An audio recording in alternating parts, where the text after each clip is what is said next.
Hi, this is Morgan from Sherwood Dodge, and I'm going to show you this Dodge Grand Caravan. Here is the 2020 Dodge Grand Caravan GT in bright white. So it comes with 17-inch black aluminum wheels, a remote start engine and keyless entry, and we'll go take a look under the hood. Under the hood, it has a 3.6-liter V6 Pentastar VVT engine, powering a 6-speed automatic transmission. Moving down this GT, it comes with touring suspension. It also has power sliding doors. So there are numerous ways that you can open them. One of them is hitting the button on the remote twice. Another one is just pulling on the door handle once and letting the door do the rest of the work itself. And then there are also buttons in the interior to open and close them as well. So you can just hit the button again, hit that button right there, or again, just pull on the door handle once. Making our way to the back, it does come equipped with a receiving hitch.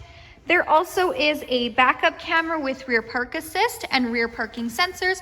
So these sensors are located right along the bottom bumper.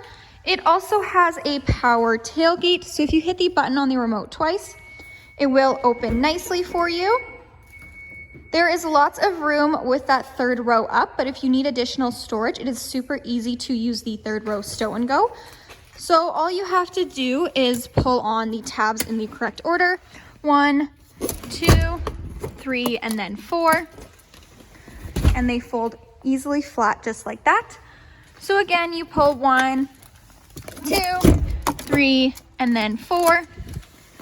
And then here's what it looks like with that third row completely down. This GT also comes equipped with blind spot and cross path detection warning, and we'll go take a look at the features inside. Inside this Grand Caravan, it does come equipped with Bluetooth. So if your Bluetooth command button's right there, the buttons that control what you see on the dash, as well as the cruise controls.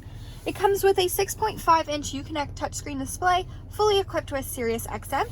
It does also have navigation, as well as a backup camera, which will automatically appear on the screen when in reverse. It does have that rear park assist, so those lines will nicely guide you into any stall, letting you know if you're getting too close to any vehicle or object. Moving down, you have the front as well as the rear AC and heat controls. The seats in the front are heated with 2 preset temperature settings, and there also is a heated steering wheel. There's lots of storage throughout the center console, so you have a bin here, right here, as well as underneath this, there is another bin right there. It has leather seats. Again, these front seats are heated. And right up here is where you'll find the controls for the power doors as well as the power lift gate. It also has a little mirror right here where you can spy on your rear passengers. And we'll go take a look in the back seats. In the back, those leather seats do continue. So you have your second row bucket seats leading to your third row bench seating. In the back, it comes with its own rear AC and heat control functions, as well as a rear DVD entertainment system. So it does have that third and second row stow and go seating, with the second row stow and go located right there. So you just fold that forward and fold the seats into it and it will fit nicely. Hi, this is Morgan from Sherwood Dodge. Thanks for watching. If you have any questions on this GT, please feel free to give us a call. We'd love to hear from you.